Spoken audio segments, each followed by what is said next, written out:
All right, y'all. Shalom. Shalom. Welcome to Health and Wellness. Maybe we'll call it Health and Wellness Wednesday.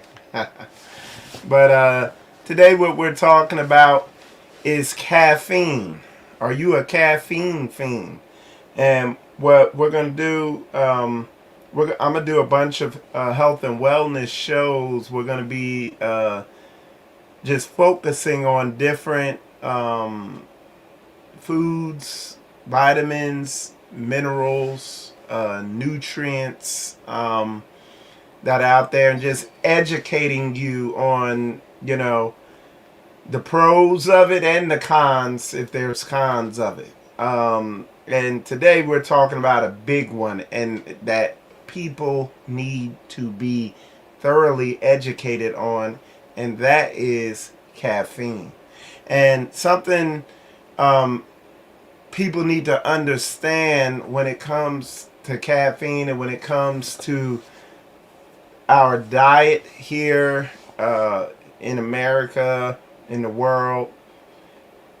There's a lot of things consumed in our diet that can be easily characterized as drugs. Okay, the two biggest are sugar and caffeine. Um, as you know, Coca-Cola back in the day used to put cocaine in Coca-Cola. When they found out how addictive and destructive it was, they switched. They found a more, maybe a more subtle approach to getting people addicted to their drink, so they started using caffeine and sugar. Okay, but caffeine, what we're gonna do, we're gonna go through some of the stuff you've heard me talk about, but what you really want to stay in tune for is when we get into how caffeine affects hormones. Okay, it's gonna be very interesting. Might even start off with it, just depends. But uh, caffeine is a stimulant that significantly affects your HPA axis. What's your HPA axis? It's your hypothalamic pituitary adrenal axis. So basically, it's your body's stress response system. So these the pituitary gland is up in your it's up in your brain. I think it's at the bottom, like in your brain stem. It's a gland. Your adrenals are on your kidneys. They're right on top of your kidneys.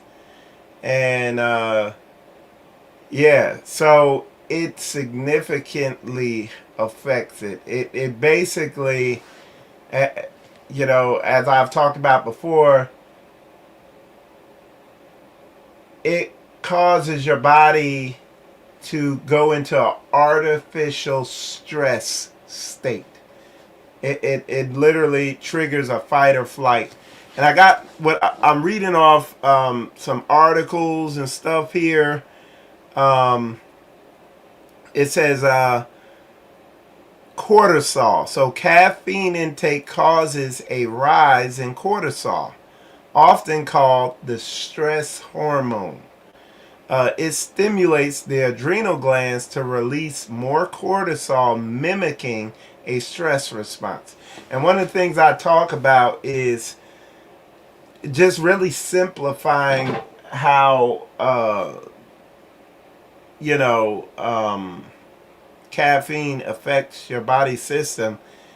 It basically tells your body, hey, there's trouble present, and your body goes into emergency mode.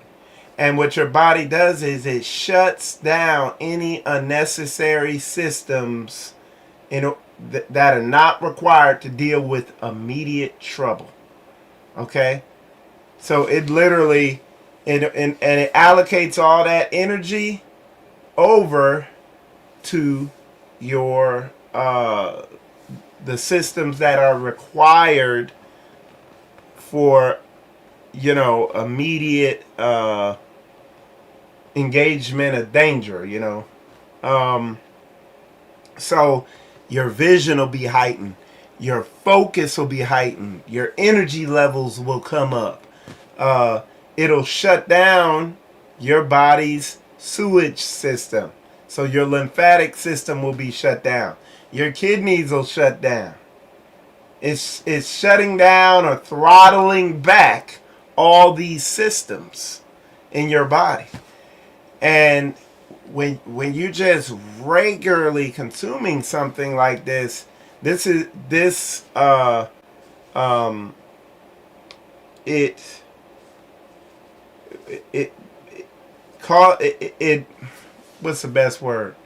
I was gonna say encourages disease, but it accelerates the progression of disease or of your body's lymphatic system backing up, okay, and clogging up and causing disease in whatever area it's backing up in. A lot of times, again, the effect of this caffeine on hormones and glands, it can cause those glands to become clogged up and malfunction. Cause your hormones to get out of balance. But don't listen to me. We're going to read it. Okay? So it says the effect. So we read about cortisol, and what it says is caffeine stimulates the adrenal glands to release more cortisol, mimicking a stress response. This effect can be more pronounced when combined with existing stressors. So a lot of people are already stressed out. A lot of people live stressful lives. Caffeine will cause you to not get as much sleep as you need, which will even heighten even more the amount of stress on your body. And then you throw that in with, you take a person who's harboring bitterness, unforgiveness, or other things that have happened in their past, and that's weighing on them. You have a recipe for disease to form. You have a recipe for a shut down, clogged up lymphatic system. Y'all let me know in the comments how my audio is, okay? Let's see. Okay, it looks like it's pretty good. It looks like it's a little hot. If it is, let me know. Okay. But yeah, you have a recipe for disease, for malfunctions in your body. Okay. All right. The effect can be more pronounced when combined with existing stressors. Chronic high-level caffeine intake can lead to sustained elevated cortisol, which has been linked to issues like weight gain, weakened immunity, and hormonal imbalances. So the caffeine, it like your body, so your body adapts. So when your body constantly has to produce cortisol, it's just gonna be producing it all the time. You know what I'm saying? It's gonna ramp up cortisol production, and you're gonna be more stressed. Okay. Your adrenals. So now we're gonna get into hormones that caffeine affects. Your adrenals, which they produce epinephrine. That's one of the hormones they produce. And norepinephrine.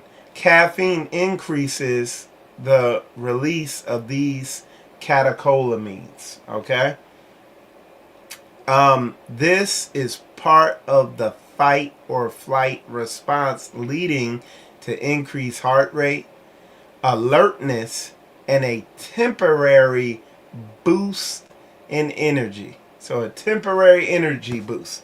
So that energy and that alertness that you regard as being focused, it locks me in. I be focused, is actually a fight or fight response, fight or flight response. It's a stress response. And you're artificially stressing your body out for the sake of being able to be more alert, more focused, less what? Distracted.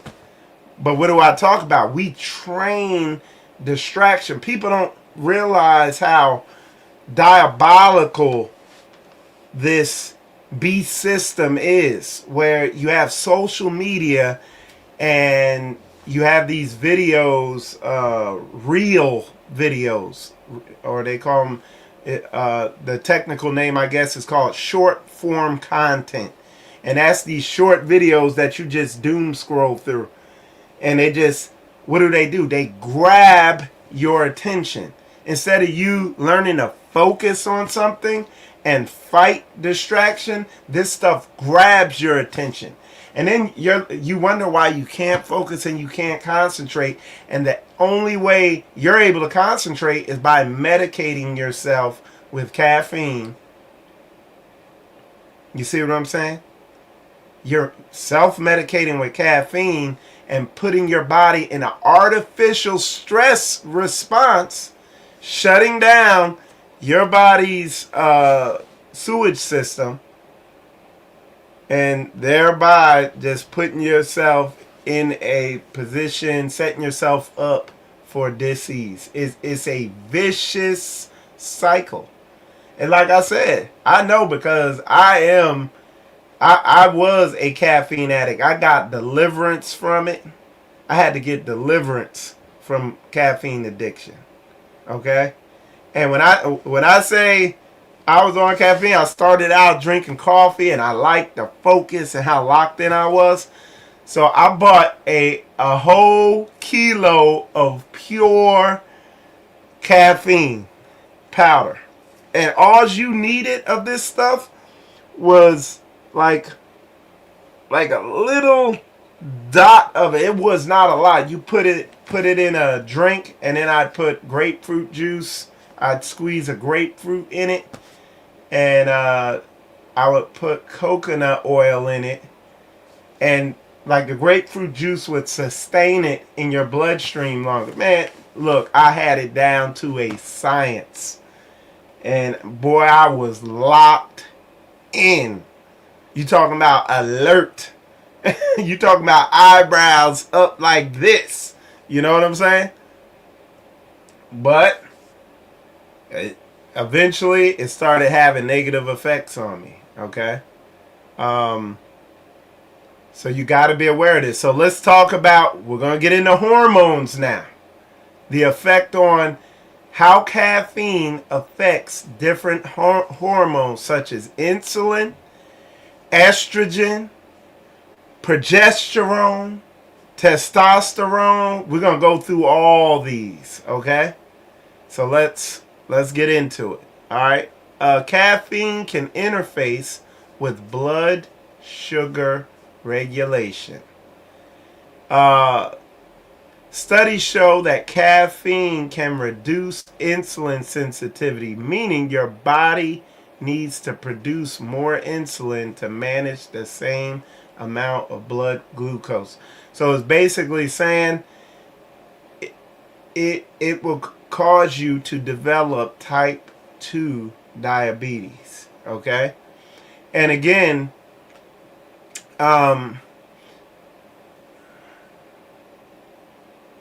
let me see.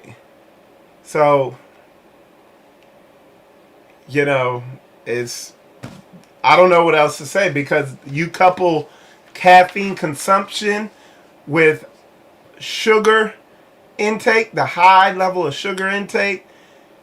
Most of these drinks contain, like as forget about the energy drink. It's a bunch of sugar and caffeine. It's like a 1-2 punch to get you. It's like a 2-punch combination to get you type 2 diabetes, insulin resistance. Okay? It's going to cause weight gain. You see what I'm saying? Because now you're going to be converting that extra sugar into fat even quicker. Okay? Let's talk about the hormones. Estrogen. The impact of caffeine on estrogen levels in women is mixed and appears to be influenced by ethnicity and the caffeine source. Okay?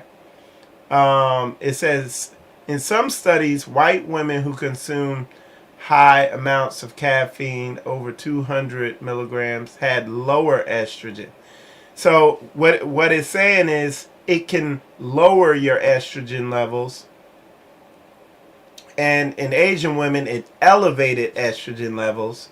Caffeine and estrogen are metabolized by the same liver enzyme, which is one hypothesized reason for the interaction. Okay? Progesterone.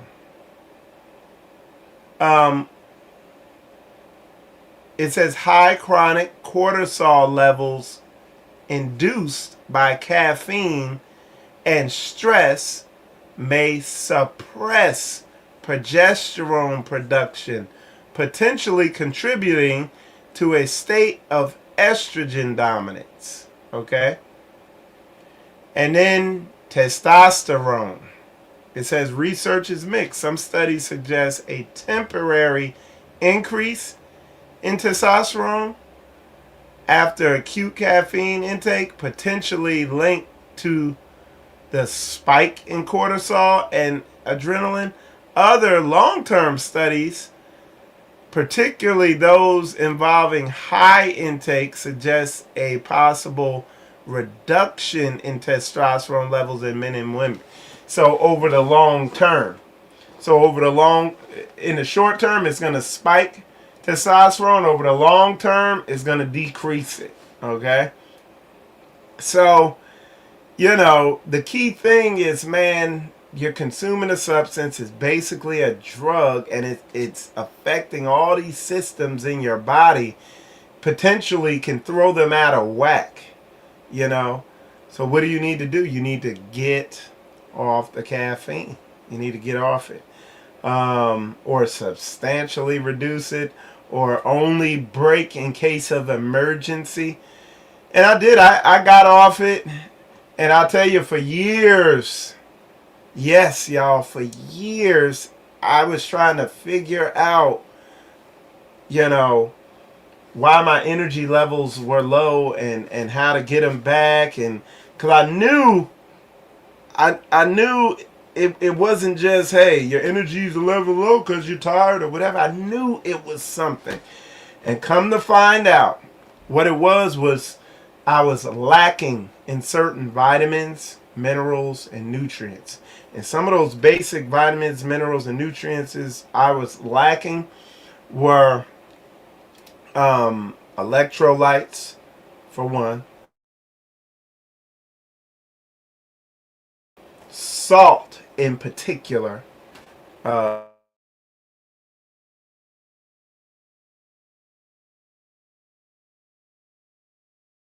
improved. When I began consuming it, it improved my energy levels in a major way.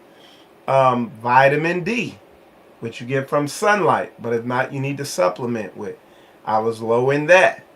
One that most people are low in is iodine and iodine. Look up. I'll be doing a bunch of shows on that. I was low in that. But really, those key minerals and nutrient stuff in particular I was low on because I never consumed a lot of salt in my life. I never did. I always kind of stayed away from it because I grew up in the 80s. I was a child in the 80s and the 90s, late 80s and 90s. I was a teen and young adult. And the prevailing thought, or what they pushed out there in the health world, was consuming salt causes high blood pressure and it's bad for you. And it couldn't be further from the truth. You know, you need salt. Like, salt is vital. You know what I'm saying? Iodine, man, iodine is major. All your glands and all your cells need iodine. You get low in that, you're going to be wondering, what the heck? You know? And most people don't have a clue about this stuff. And then overall, consuming too much grains, that was another thing that kept my energy levels low. Eliminated that stuff, and now energy levels be through the roof as long as I stay on top of that stuff, you know.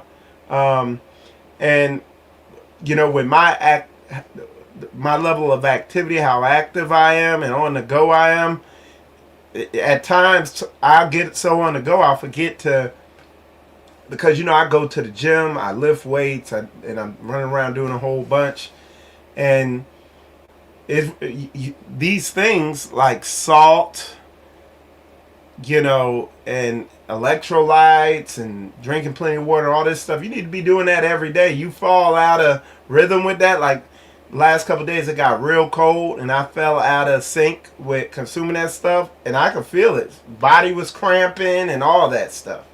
And you know, now I'm older, so it's imperative that I stay on top of consuming these vitamins, minerals, and nutrients. So anyway, y'all, that's what I wanted to put out. It's Health and Wellness Wednesday. Maybe we'll call it that. I don't know, because I'm not always able to do this on Wednesday. Let me see. Let me look at the comments real briefly. Let's see.